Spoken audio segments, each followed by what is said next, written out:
Selamat pagi jemaat yang dikasihi oleh Tuhan. Kita akan bersama-sama memulai ibadah kita pada pagi hari ini. Saya mengajak jemaat sekalian untuk mengambil saat teduh.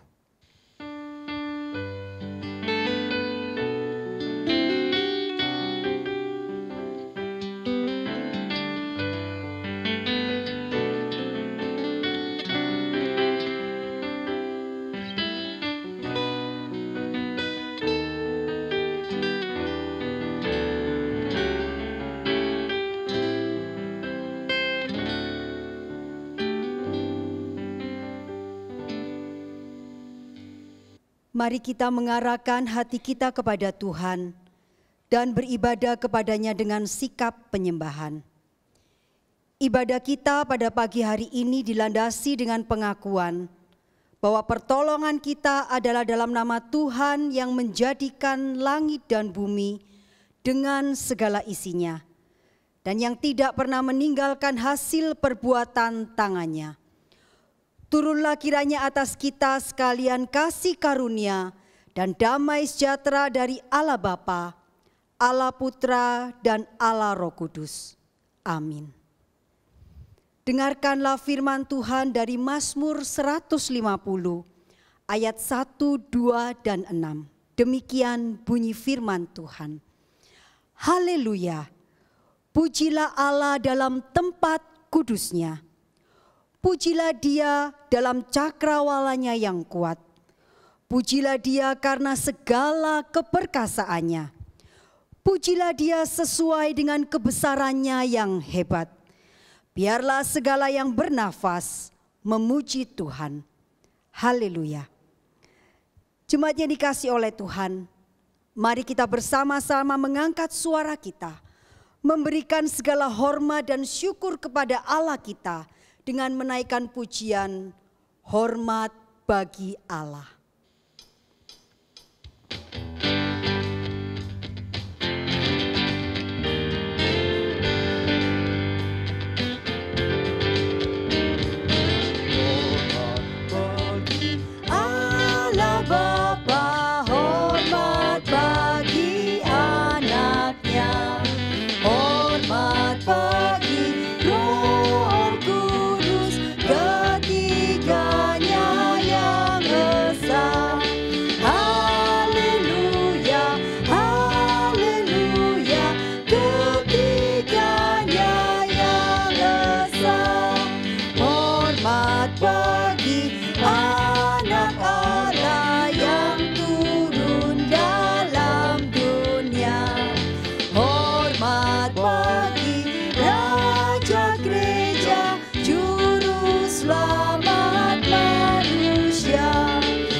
Allah kita adalah Allah yang suci dan kudus.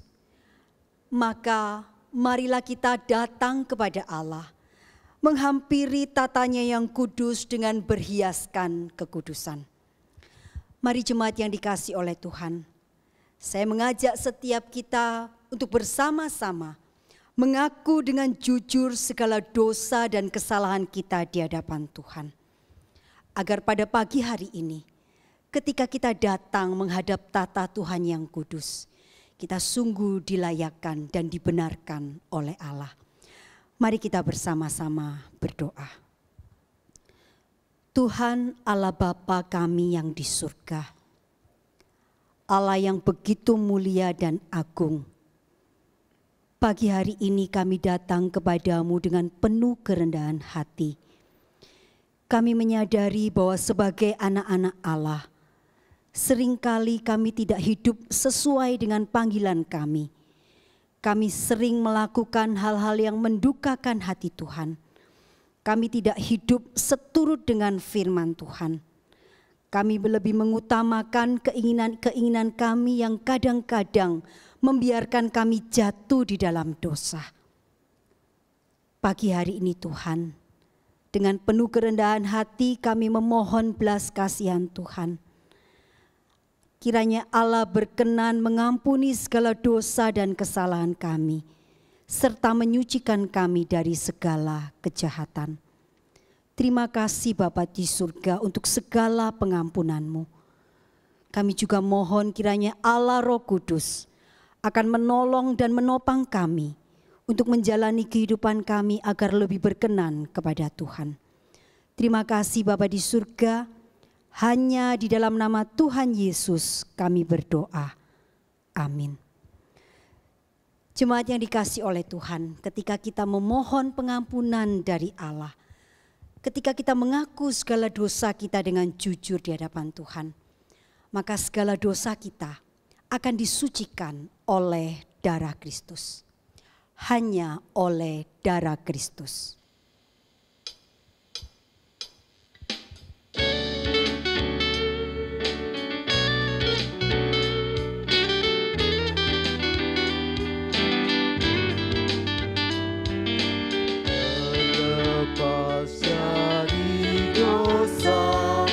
Hanya oleh darah Yesus ku mendapat sentosa. Hanya oleh darah Yesus Tuhan disalibkan, hapus segala dosa. Hatiku sucilah hanya oleh darah Yesus. Sekarang ku dibenarkan hanya oleh darah Yesus.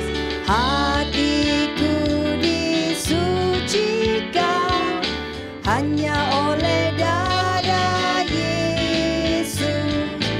Tuhan disalibkan, hapus segala dosa. Hatiku sucilah hanya oleh darah Yesus. Karena kemurahan Allah yang begitu besar, maka kepada kita dikaruniakan Yesus Kristus putranya yang tunggal, supaya di dalam Dia kita beroleh pengampunan dosa, sebagaimana janji Allah di dalam Roma pasal yang ke-6 ayat yang ke-22 yang berbunyi demikian.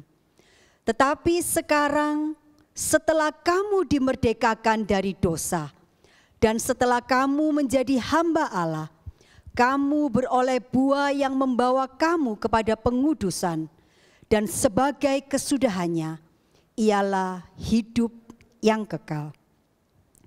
Bagi kita yang sudah berdamai dengan Allah dan sesama, ingatlah akan firman Tuhan untuk menjalani kehidupan kita seturut dengan petunjuk hidup baru yang berbunyi demikian. Hai orang-orang yang takut akan Tuhan, percayalah kepada Tuhan. Langit itu langit kepunyaan Tuhan, dan bumi itu telah diberikannya kepada anak-anak manusia. Mazmur 115 ayat 11a dan 16. Jemaat yang dikasihi oleh Tuhan, kita bersyukur karena setiap kali ketika kita datang kepada Tuhan, kita tahu bahwa Dia adalah gembala yang akan terus menuntun langkah kehidupan kita. Yesus seperti gembala.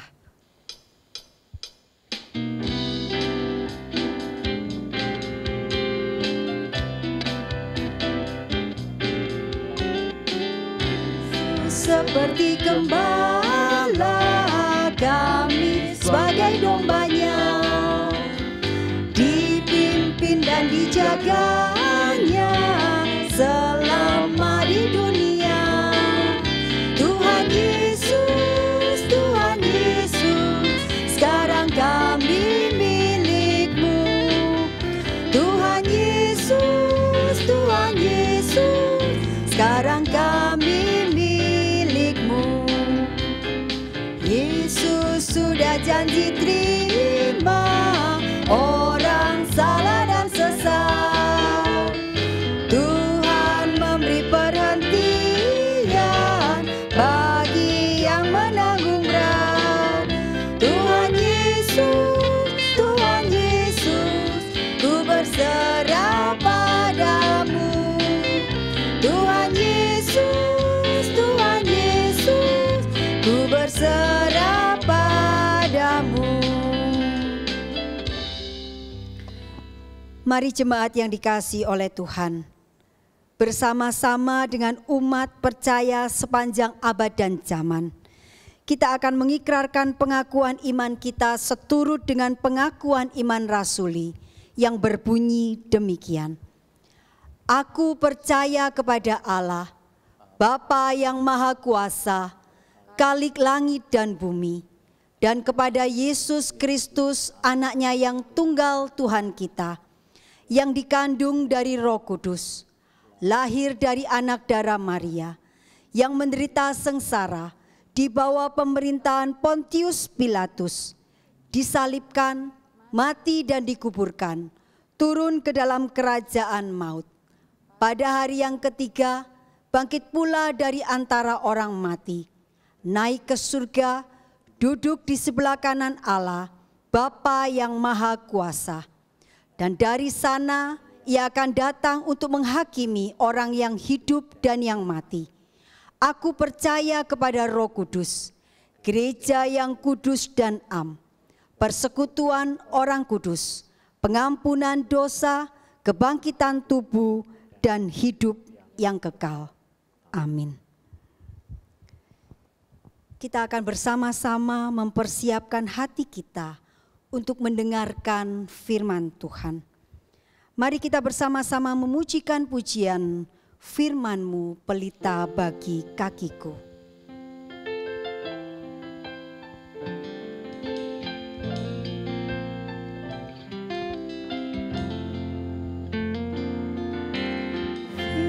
Firman-Mu pelita bagi kakiku, terang bagi jalanku.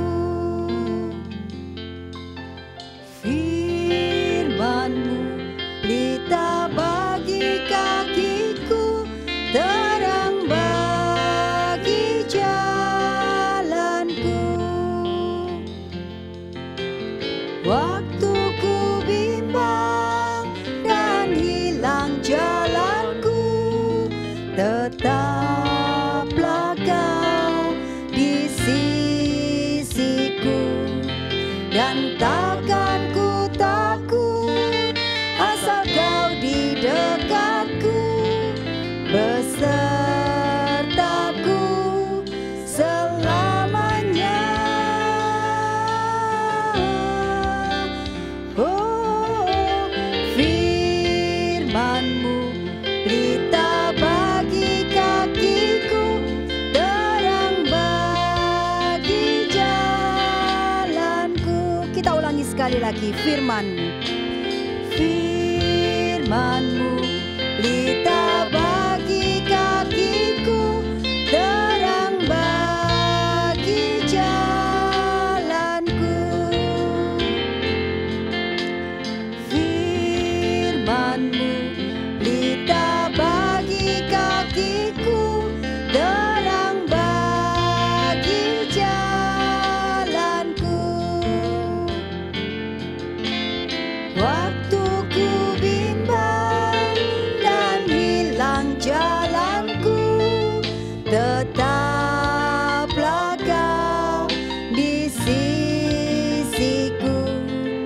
dan takkan ku takut, asal kau di dekatku, besertaku selamanya. Oh, firman-Mu kita bagi kakiku, terang bagi jalanku.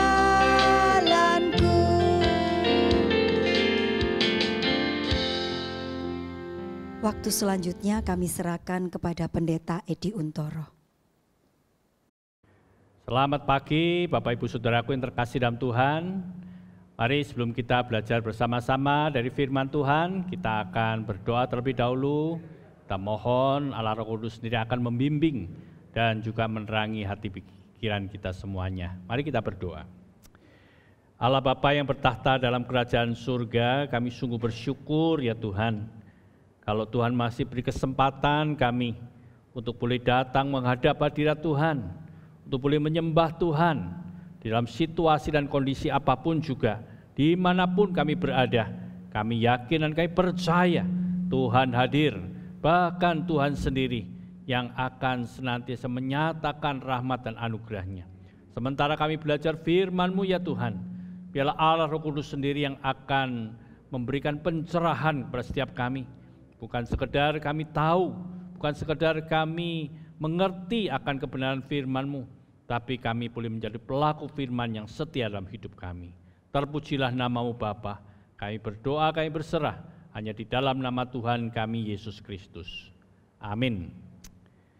Nah, Bapak Ibu Saudaraku terkasih dalam Tuhan, pada pagi hari ini kita masih belum bisa berkumpul, bertatap muka di dalam ibadah di gereja. Ya, ini semua memang adalah ekses dari terjadinya pandemi COVID-19 yang terjadi bukan saja di gereja kita, bukan saja terjadi di Surabaya atau di Indonesia, bahkan di seluruh dunia. Ya. Dan pandemi kali ini memang memberikan dampak yang begitu luas, begitu signifikan. Ya. Paling tidak setiap kita terimbas, kita tidak bisa beribadah di gereja. Ya. Tapi bukan berarti kita tidak bisa beribadah bersama-sama kepada Tuhan. Maka itu gereja mengusahakan ibadah online, ibadah daring ini, supaya kita bersama-sama dimanapun juga kita berada, Tuhan terlalu dimuliakan dan diagungkan. Ya. Demikian juga anak-anak kita belum bisa sekolah di sekolah masing-masing. Belum lagi kita yang dalam usaha, dalam bisnis, mengalami juga dampaknya yang sangat sulit, sehingga banyak orang mengeluh, banyak usaha harus tutup, harus banyak pegawai-pegawai yang mengalami kemerosotan pendapatan, demikian juga ada yang di PHK dan dirumahkan. Ya. Jadi kita melihat dampaknya sedemikian luar biasa. Nah, setelah saya melihat hal ini, saya coba pelajari, ya, kenapa Tuhan boleh izinkan terjadi wabah yang sedemikian dan dampaknya itu begitu luas, begitu sangat membuat banyak orang susah dan sebagainya.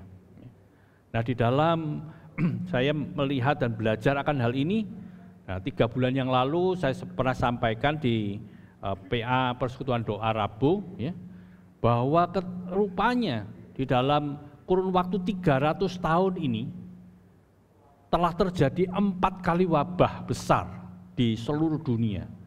Jadi bukan saja saat ini wabah itu terjadi. Dan kita belajar lebih jauh lagi, mulai di Alkitab Perjanjian Lama itu juga pernah terjadi wabah. Waktu orang-orang Israel keluar dari tanah Mesir, itu wabah dan bencana terus diberikan oleh Allah kepada orang-orang Mesir. Ya.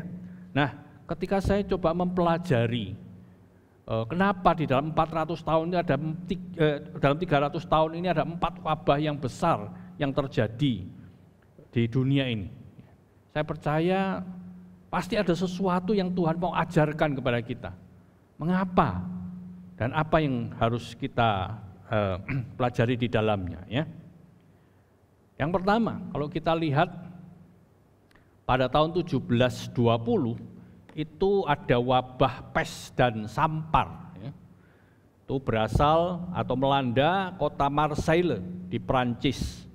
Itu menewaskan lebih dari 100.000 orang di kota itu saja, ya, di Prancis Selatan ini. Nah, ini mungkin juga wabah yang kelanjutan dari yang terjadi, wabah pes yang terjadi pada tahun 1347. Itu pernah terjadi.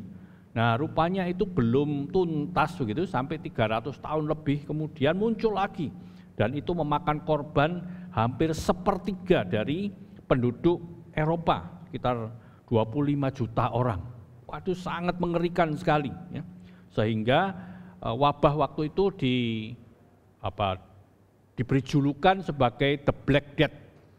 Ya. Kematian yang sangat mengerikan, sangat hitam gitu ya. Nah, baru kemudian 25 tahun itu penduduk Eropa itu bisa, penduduk Marseille maksudnya ya, itu bisa mencapai jumlah seperti tahun 1720. Jadi dampaknya itu bukan cuma sebulan, 6 bulan, 1 tahun, tapi sampai 25 tahun. Jadi sangat mengerikan sekali ya. Nah, setelah itu selesai, kemudian tahun 1820 terjadi lagi wabah kolera. Nah, ini berasal dari India yang menyebar hampir ke seluruh Asia, ya, termasuk juga ke Indonesia. Itu ratusan ribu orang meninggal akibat wabah ini. Termasuk banyak tentara-tentara Inggris, sehingga menarik perhatian dari masyarakat Eropa. Ya. Diperkirakan masuk ke Thailand, ke Indonesia itu juga banyak menjadi korban. Nah, setelah 100 tahun kemudian, tepatnya 1918, itu terjadi wabah flu yang dinamakan flu Spanyol. Nah, ini korbannya lebih banyak daripada korban Perang Dunia Pertama yang selesai 2 tahun sebelumnya. Diperkirakan waktu itu yang menjadi korban sekitar 50 juta orang, yang terinfeksi sekitar 500 juta orang di seluruh dunia. Nah, wabah ini sangat mematikan, ya, sampai 50 juta orang meninggal. Nah, ini merupakan satu korban yang sangat besar. Ya, kita tidak berharap hari ini korban menjadi seperti itu. Ya. Nah, kemudian tahun 2020 ini, ya, 2019 mulainya, nah itu juga muncul yang disebut wabah COVID-19 atau coronavirus. Ya, tidak perlu dijelaskan lagi mengenai wabah ini, sebab umat manusia di seluruh dunia itu mengalami dampaknya, ya, sedang merasakan dampaknya. Nah, itu termasuk siapapun juga, termasuk negara apapun juga, termasuk negara-negara super daya, super kuat, ya, seperti China, seperti Amerika. Bahkan sekarang ini Amerika menjadi tempat korban yang paling banyak. Ya, diperkirakan sekitar 4 juta orang terinfeksi dan yang meninggal hampir 200.000 ya. Ini mungkin waktu ini ditayangkan bisa lebih dari itu ya. Kemudian Brasil juga yang kedua, itu yang terinfeksi sudah 2,5 juta orang. Itu banyak sekali. Yang meninggal sudah hampir 100.000 ya. Kemudian yang ketiga itu India, 1.400.000 orang yang terinfeksi dan yang meninggal sekitar 35.000. Indonesia ini ya cukup banyak juga ya, sudah terinfeksi sekitar 100.000 orang dan yang meninggal sudah mencapai hampir 5.000 orang.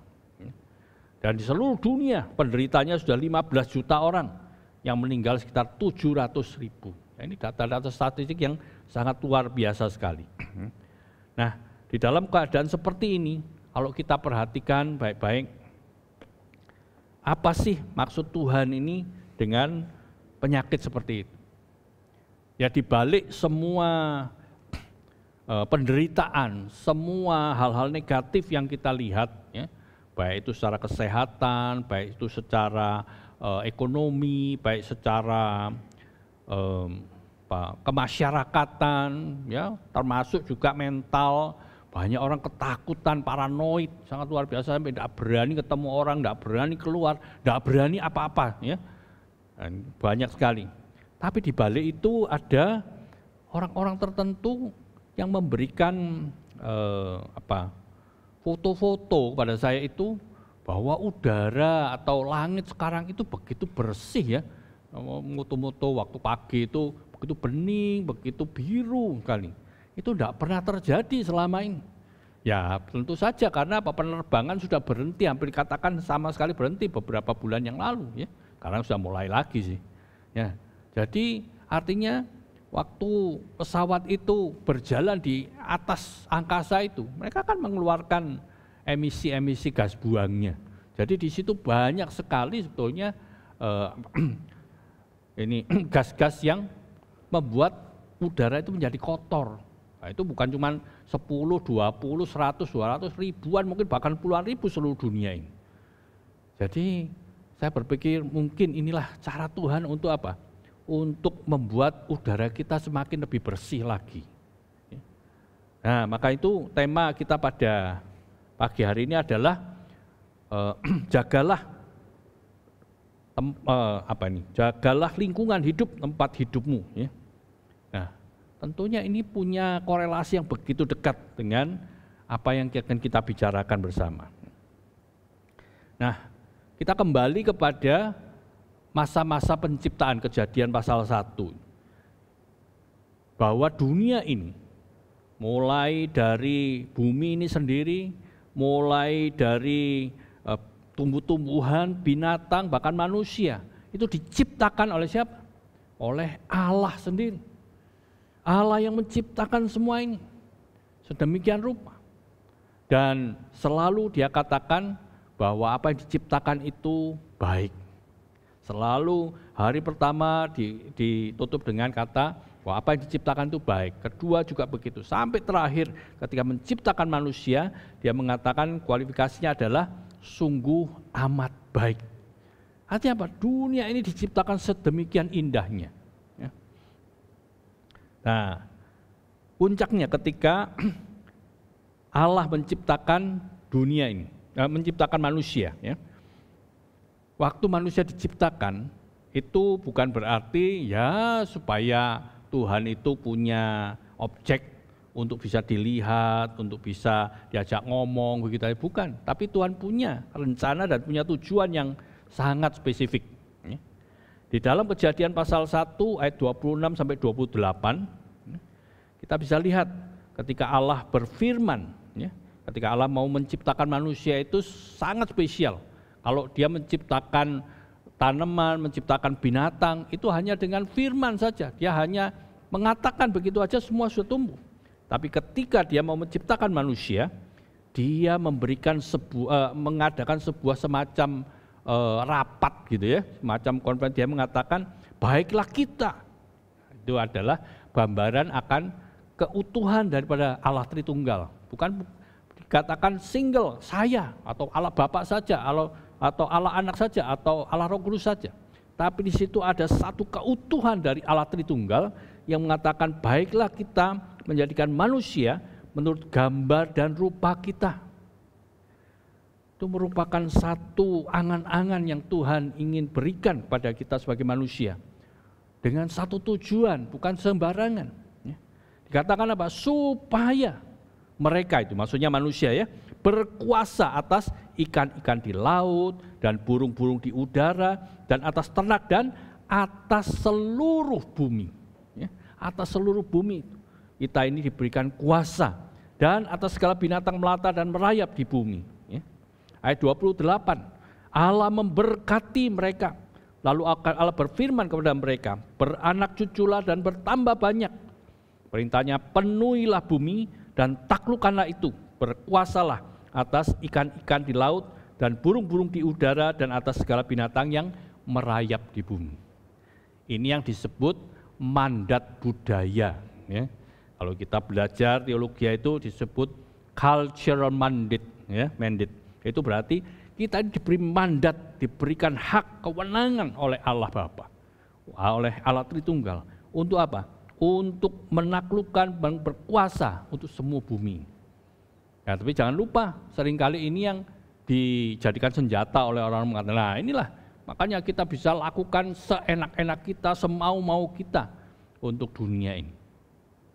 Saudara-saudara yang terkasih dalam Tuhan, kita perlu lihat secara lebih jelas lagi ketika dituliskan di dalam Kejadian pasal 2 ayat 15. Di sini Tuhan memberikan satu tujuan yang sangat spesifik kepada kita, ya.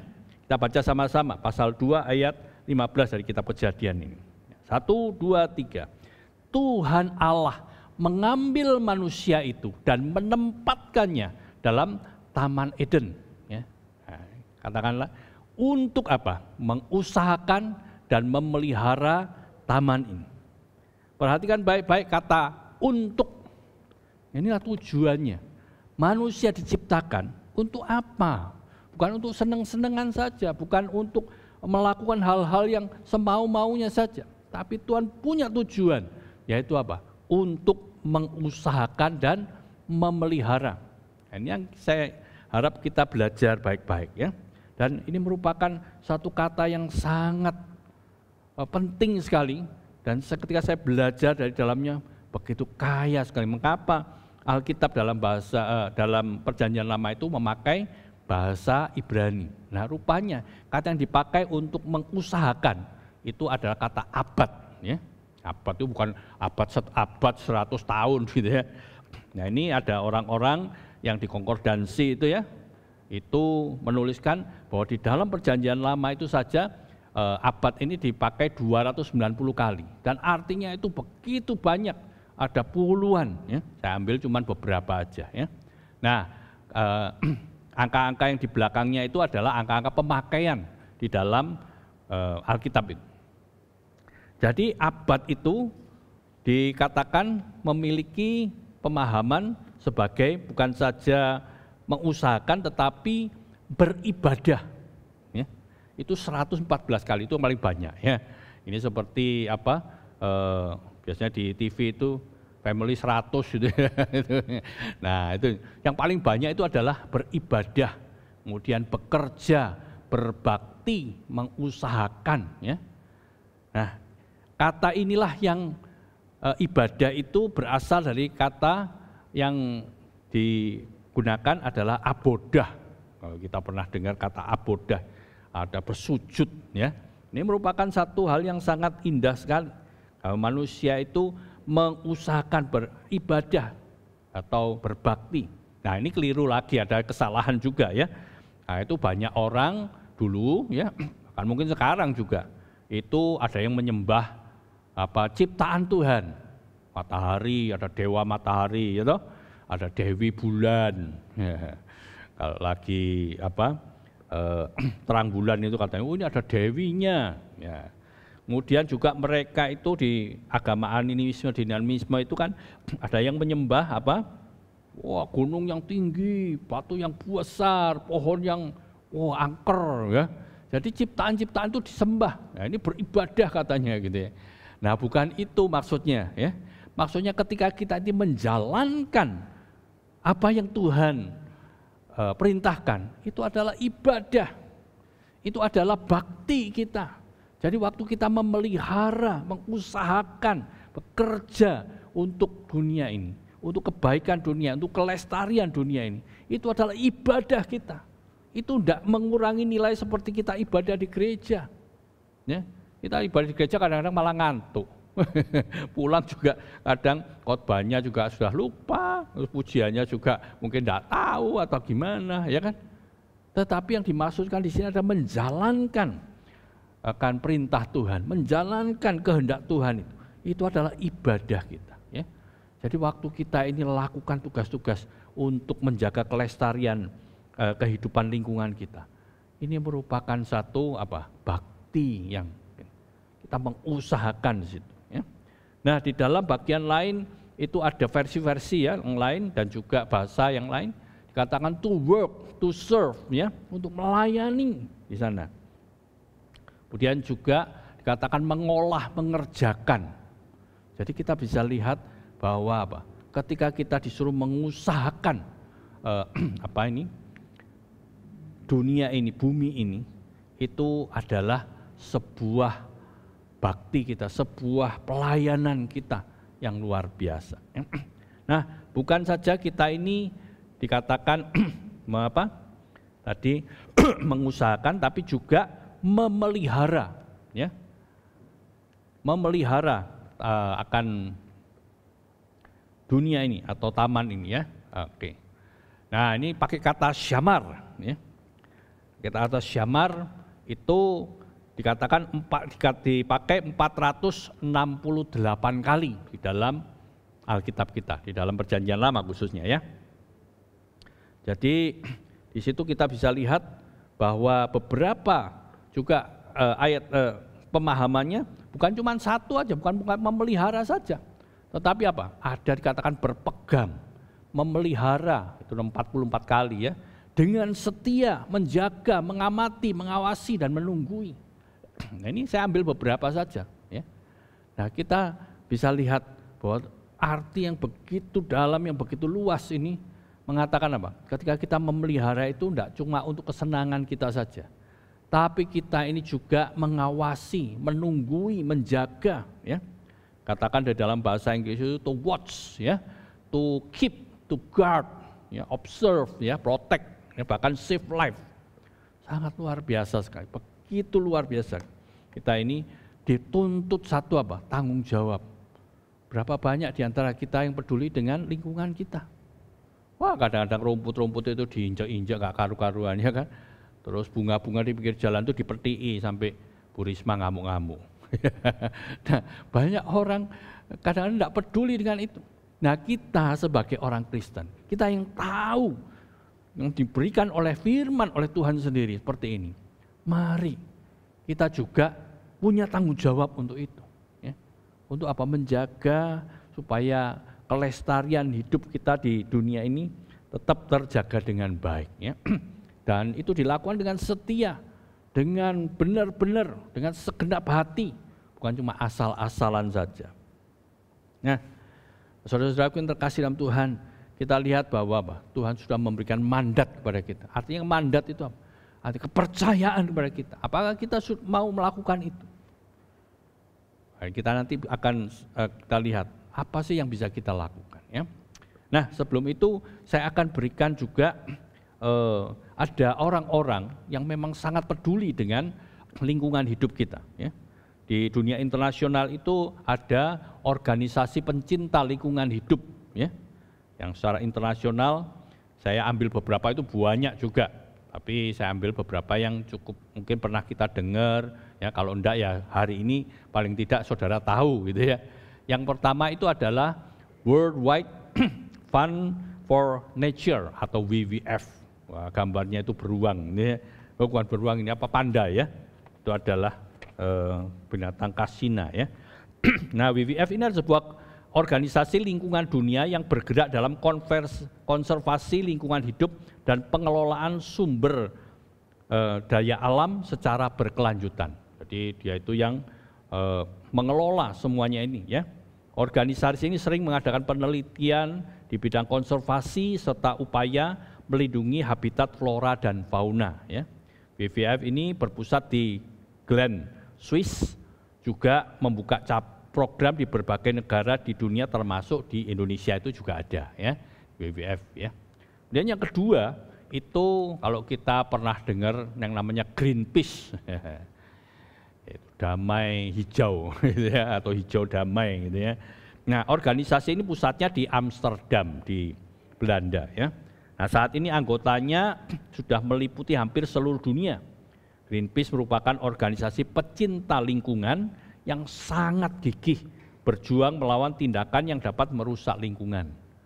Ya, kalau pernah kita lihat dulu di TV itu ada kapal kecil itu menghadang kapal yang tanker yang besar, ada kapal yang mau membuang limbah di laut, wah mereka cegat itu, dan mereka berani mati, mau ditabrak sama kapal yang besar itu, mereka nggak takut. Karena mereka punya apa? License, mereka punya izin, ya. Mereka sangat menentang, pokoknya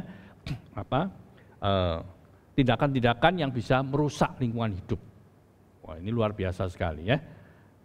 Nah, yang ketiga itu ada yang namanya Friends of the Earth International atau FOEI ya. Nah, ini simbolnya juga ada di sana, kita bisa lihat ya.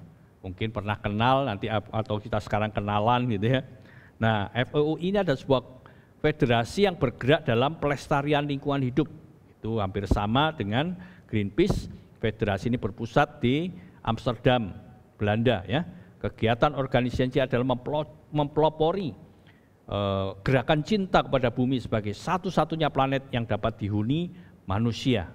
Yaitu yang mengajak seluruh manusia di dunia ini menyelamatkan bumi dari yang terancam dari kerusakan yang semakin nyata. Nah, ini yang dunia internasional ya. Nah, mereka punya hari hari peringatan, hari lingkungan hidup. Ya, itu tanggal 5 Juni yang lalu ya. Jadi 2 bulan yang lalu ya. World Environment Day ya. Terus motonya adalah Save the Earth, Plant a Tree ya. Jadi mereka mengajak semua manusia di dunia ini untuk menanam pohon ya. Supaya melestarikan akan dunia ini dengan lebih baik. Nah, selain di dunia, di Indonesia juga ada rupanya ya. Nah, sekarang kita lihat organisasi pecinta lingkungan hidup yang ada di dunia ya. Itu yang pertama kalau kita pernah dengar namanya WALHI, itu singkatan dari Wahana Lingkungan Hidup Indonesia. Ya. WALHI ini merupakan organisasi yang konsisten memperjuangkan kelestarian lingkungan. Semula organisasi itu hanya memfokuskan pada masa-masa lingkungan.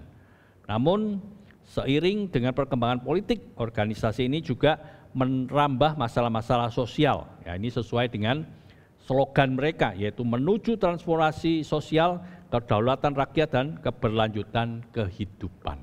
Ya. Itu adalah WALHI. Ini sering kita dengar koran, di TV ya, mereka memperjuangkan kelestarian hidup. Yang kedua, itu ada Yayasan Keanekaragaman Hayati Indonesia atau disingkat KHATI, ya, ini simbolnya. Ya. Ini yayasan yang memfasilitasi segala upaya yang dilakukan kelompok masyarakat untuk meningkatkan kemampuan dalam hal konservasi dan pemanfaatan sumber daya hayati secara adil dan lestari. Ya. Mungkin ada Bapak Ibu Saudara di antara kita ini yang pernah ikut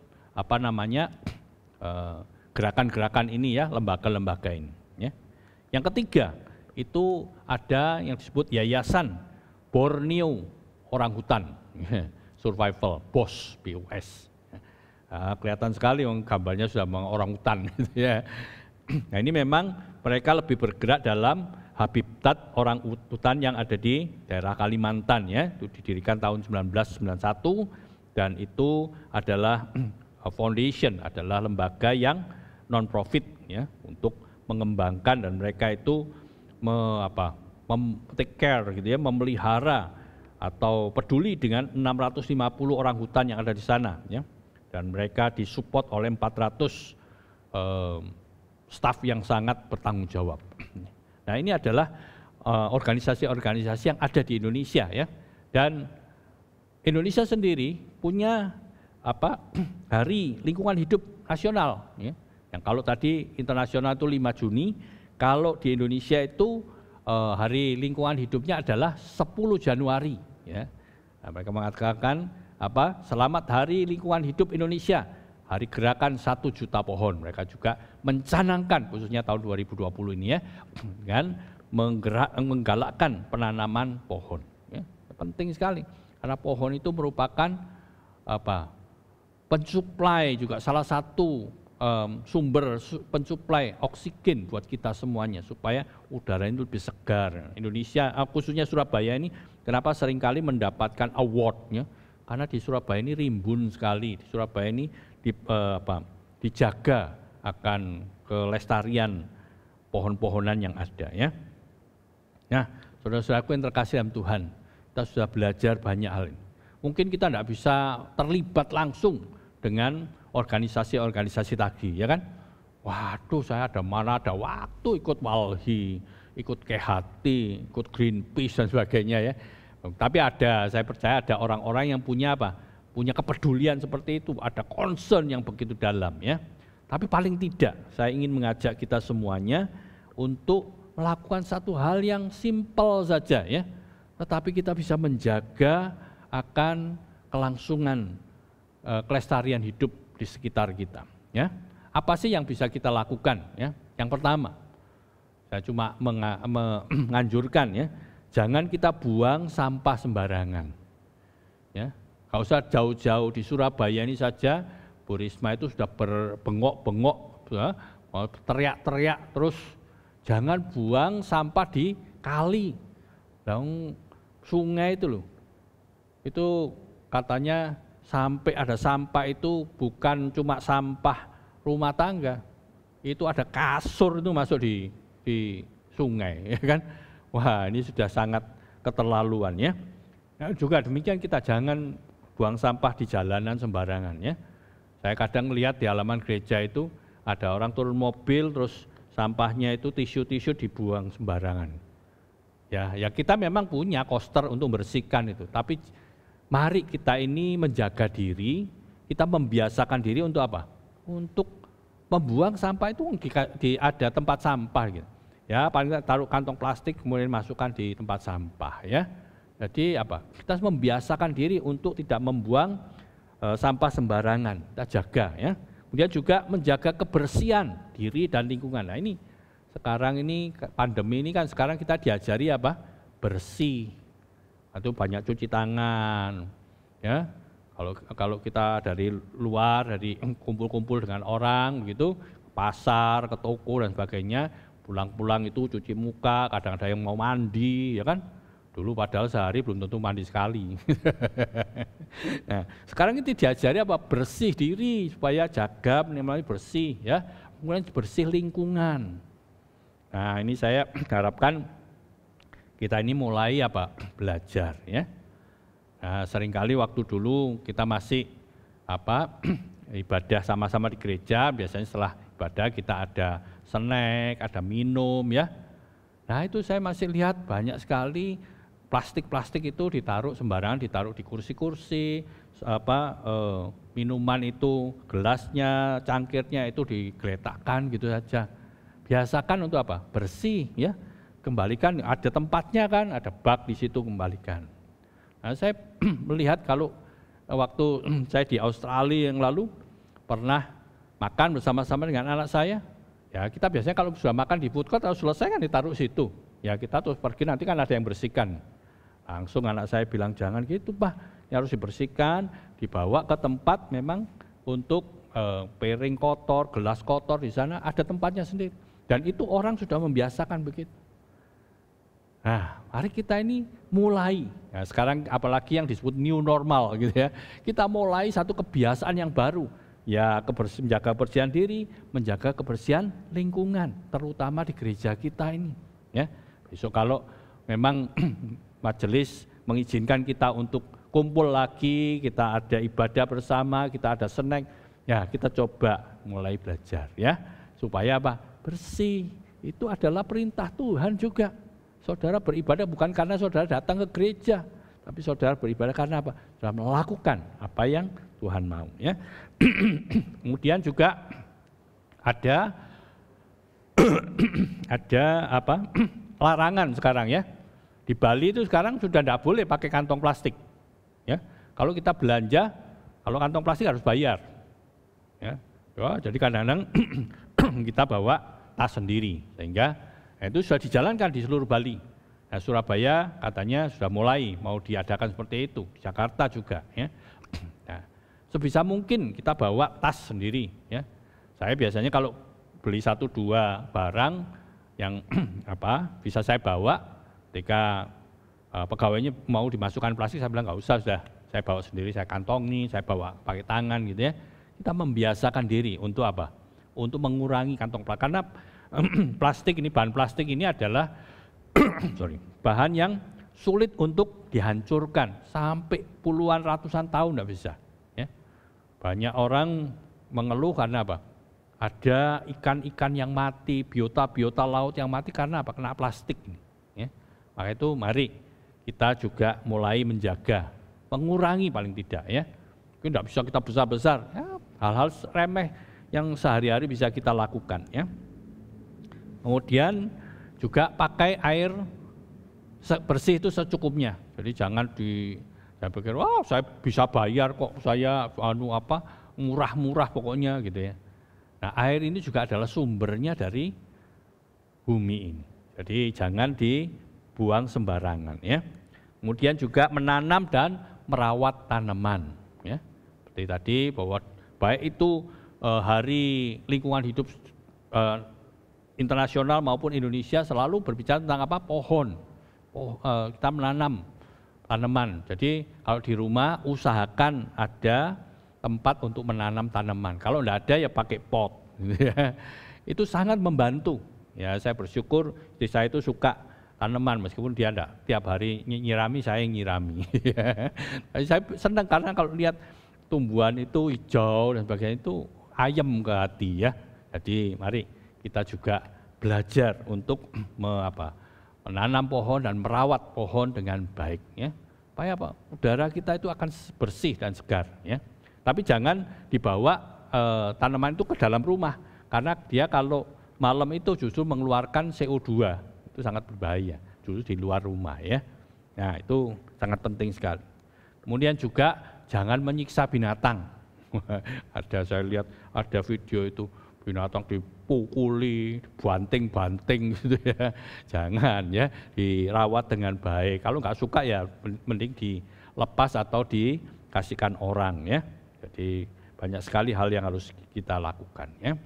Kemudian juga beberapa hari yang lalu itu ada Hari Anak ya. Saya dengar di SS itu mungkin juga termasuk menjaga lingkungan ya. Ada anak yang mengeluh. Ya memang papa mamanya sekarang work from home, maksudnya banyak di rumah. Tapi di rumah hanya ngomeli anaknya.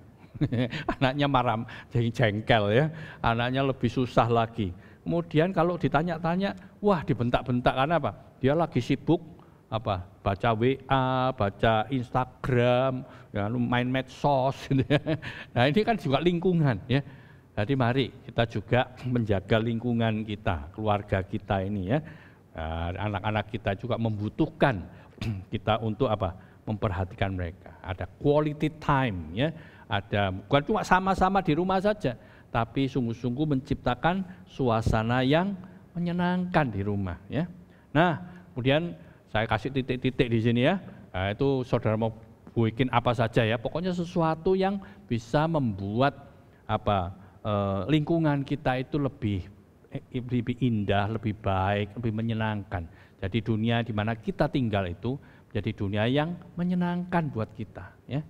Nah, kiranya Tuhan menolong kita semuanya supaya kita sungguh-sungguh semakin boleh melakukan apa yang Tuhan mau ya. Ketika kita menjalankan ini, disebutkan tadi apa? Kita itu abad, kita itu beribadah, kita itu berbakti ya. Kita itu melakukan apa yang Tuhan mau.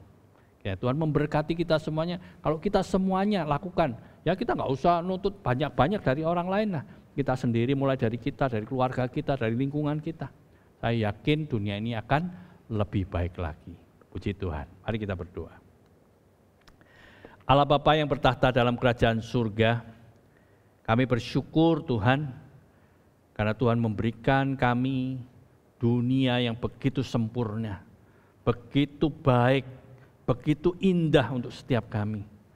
Tapi seringkali kami telah melalaikan tugas-tugas kami. Bahkan banyak orang sudah merusakkan tatanan di dalam dunia ini. Sehingga muncul bencana-bencana yang akhirnya merugikan kami semua juga. Oh Tuhan, ampunilah kami, tolonglah setiap kami. Mulai dari setiap kami mengerjakan hal-hal yang sederhana dalam rumah kami, dalam keluarga kami, dalam diri kami, dalam pekerjaan kami. Sehingga kami semua boleh menciptakan suasana yang lebih baik dan juga kelestarian kehidupan di sekeliling kami. Terima kasih Bapa, Engkau pimpin dan sertai anak-anak-Mu, khususnya di dalam masa-masa pandemi ini. Kami semakin boleh dekat kepada Tuhan, kami semakin belajar firman Tuhan. Allah Roh Kudus tuntun dan terangi hati pikiran kami, sehingga masa-masa ini bukan membuat kami marah, bukan membuat kami kecewa ataupun jengkel, tapi membuat kami semakin mawas diri, semakin kami mengerti kehendak Tuhan dan melakukannya di dalam hidup kami hari lepas hari. Terima kasih Tuhan, terpujilah nama-Mu. Di dalam nama Tuhan kami Yesus Kristus, kami berdoa dan berserah. Amin. Jemaat yang dikasihi Tuhan, Shalom, selamat pagi. Terima kasih kita sudah mendengarkan firman Tuhan yang begitu indah tentang lingkungan di mana kita hidup. Kita perlu menjaganya karena itu berasal dari Tuhan. Dan biarlah kita juga pada saat ini memberikan persembahan yang terbaik kepada Tuhan. Persembahkanlah hidupmu kepada Tuhan dan biarlah apa yang kita berikan itu ungkapan cinta kasih kepada Tuhan. Mari kita berdoa dan juga berdoa untuk beberapa pokok doa syafaat. Bapa yang di surga, kami sungguh mengucap syukur atas lingkungan yang Tuhan berikan kepada kami, di mana kami tinggal, bumi di mana kami hidup. Inilah pemberian yang luar biasa, biarlah kami menjaganya dengan penuh tanggung jawab.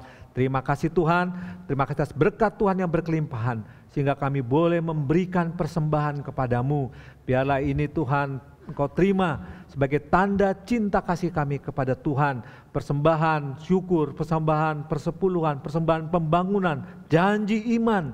Biarlah Tuhan semuanya ini untuk kemuliaan nama Tuhan. Terima kasih Bapa. Kami terus berdoa untuk jemaat Tuhan tempat ini. Biarlah jemaat Tuhan tempat ini tetap setia untuk beribadah dimanapun dia berada, dalam keadaan apapun. Karena kami yakin dan percaya Tuhan beserta kami. Terima kasih Tuhan, berikan kami kesehatan dan kekuatan. Tuhan memberkati jemaat Tuhan yang sakit, Tuhan jamah dan Tuhan sembuhkan. Karena kesembuhan adalah dari Tuhan sendiri. Dan biarlah yang dalam kesulitan ekonomi, Tuhan berikan kekuatan iman untuk selalu berharap kepada Tuhan. Dan kami yakin Tuhan akan memberikan peluang. Tuhan akan memberikan jalan keluar. Bila ada yang kesulitan untuk bekerja, Tuhan juga menolong. Dalam bisnis Tuhan juga buka jalan. Terima kasih Tuhan, terima kasih. Dan biarlah Tuhan tolong kami, keluarga-keluarga gereja di lingkungan gereja Citra Raya ini, sungguh-sungguh keluarga yang beriman kepada Tuhan. Terima kasih Bapa, kami yakin dan percaya Tuhan menolong kami dalam hidup di tengah-tengah pandemi ini. Berkati para pemimpin kami juga, pemerintahan negeri ini, mereka tiada henti-hentinya, tanpa putus asa, terus berjuang untuk mengatasi COVID-19 ini. Dan melalui peristiwa ini kami sungguh tahu bahwa kami harus bersandar sungguh-sungguh kepada Tuhan, mengandalkan Tuhan saja. Terima kasih Tuhan, berkati presiden kami, gubernur kami, wali kota kami. Mereka bekerja sama, berkoordinasi dengan baik untuk mengatasi masalah COVID-19 ini. Terima kasih Bapa, terima kasih. Di dalam nama Yesus, Tuhan dan Juru Selamat kami yang hidup, kami berdoa. Amin. Jemaat yang dikasihi Tuhan, mari kita puja dan puji Allah Tritunggal, Allah Bapa, Allah Anak, dan Allah Roh Kudus. Doksologi.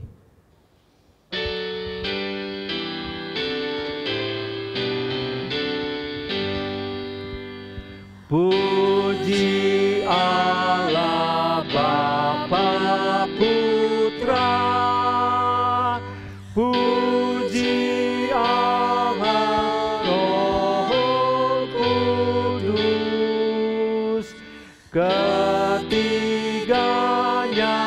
yang esa.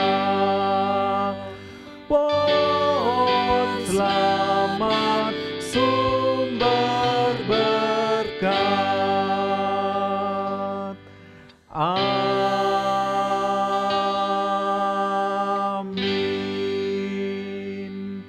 Jemaat yang dikasihi Tuhan, bertanggung jawablah atas lingkungan di mana engkau hidup, karena itu adalah anugerah Tuhan yang harus kita pelihara, dan terimalah berkat Tuhan.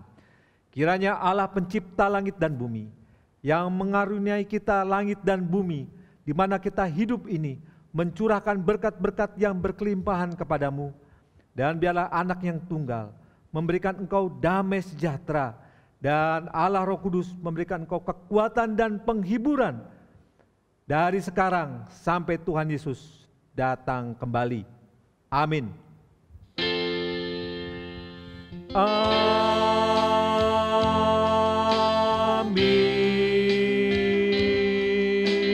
Amin. Amin.